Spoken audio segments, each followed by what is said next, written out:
vorbim despre alăptare. Tocmai ați născut un copil și ați rămas cu mai mult sau mai puține kilograme în plus. Există niște principii în pediatria clasică care spun că rația mamei care alăptează nu trebuie modificată pentru că mama va slăbi oricum, deoarece efortul de alăptat înseamnă multe kilocalorii consumate. Ei bine, nu este adevărat. Alimentația s-a modificat de așa manieră în ultimii 50 de ani încât pentru a slăbi, mama care alăptează trebuie neapărat să primească o restricție calorică. Deci vorbim de diete de 1500-1700 de kilocalorii, nu de 2000, 2000 și cum sunt recomandate. Și atunci, ce pot să fac? Și încă ceva, nu scade cantitatea laptelui dacă mama mănâncă mai puțin. Laptele are un determinism hormonal. Dacă am un copil care suge la 2-3 ore, care are un ritm al lui propriu, da? Nu rămân fără lapte pentru că eu am să mănânc 2 gustări în minus.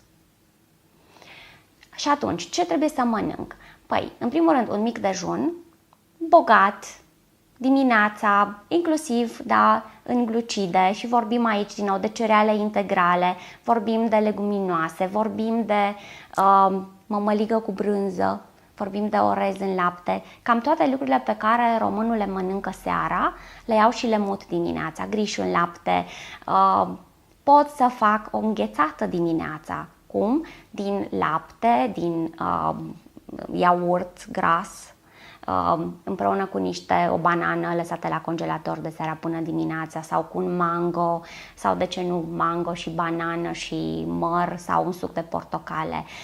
Pot să mănânc dimineața o salată de fructe făcută din 5 fructe ca să mă bucur de o sursă cât mai mare de antioxidanți. Deci dimineața un mic dejun care să-mi satisfacă nevoia mea de energie, deoarece peste noapte m-am trezit de câteva ori și s-ar putea să fiu foarte obosită. Vorbim apoi de o gustare bazată tot pe fructe sau pe semințe sau pe nuci bogate în acizi grași esențiali necesari dezvoltării creierului și membranelor celulare ale nou-născutului. Vorbim apoi de prânz care trebuie să apară cam la 5 ore de la micul dejun, cam la 3 ore de la ultima gustare, care poate să conțină o supă cremă, o ciorbă. Ideal ar fi fără găluște, fără fidea, fără tăieței, ou, smântână, doar cu legume și eventual suc de roșii sau borș dacă fac o ciorbă, sau foarte multe legume în momentul în care vreau să fac o supă cremă. Consistența acestor supe creme poate fi crescută nu cu cartofi, ci cu avocado sau dovlecel. Sau, în ultima instanță, cartofi dulci, care au un indice glicemic mai scăzut decât al cartofului și mult mai multe vitamine, atenție, decât cartoful nostru obișnuit, și se pare că de 10.000 de ori mai multă vitamina A decât un simplu morcov. Apoi, din nou, o gustare pe după amiază, care poate să fie inclusiv ciocolată cu peste 75% cacao, dar atenție, nu o tablă întreagă, ci 2-3 bucățele. Și grijă, pentru că după ce mănânc această gustare, într-o oră mi se va face foame și voi simți nevoia să mănânc din nou ceva dulce și să nu mai mâncați acest dulce, pentru că într-o oră, două vine cina. Cina trebuie să fie din nou lejeră, bogată în, dacă se poate, pentru că nu mâncăm niciodată destule legume, da? Din nou legume și legume proaspete, în primul rând pentru a fi un booster de vitamine, minerale, enzime, oligoelemente.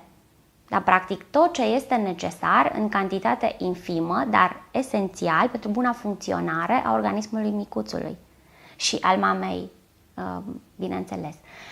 Deci, ca să scad în greutate în timp ce alăptez, îmi trebuie această restricție calorică de la 1500-1700 de kilocalorii în funcție și de greutatea pe care are mămica și de înălțime.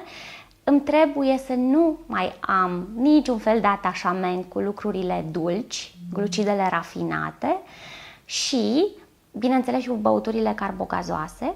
Da? Pot să las foarte multe, să spunem, smoothie-uri dimineața, deci făcute din iaurt, fructe sau înghețată pe bază de fructe dimineața. Pot să las un pumn de 30 de grame de semințe crude de floarea soarelui, de dovleac, de chia, de in, de cânepă.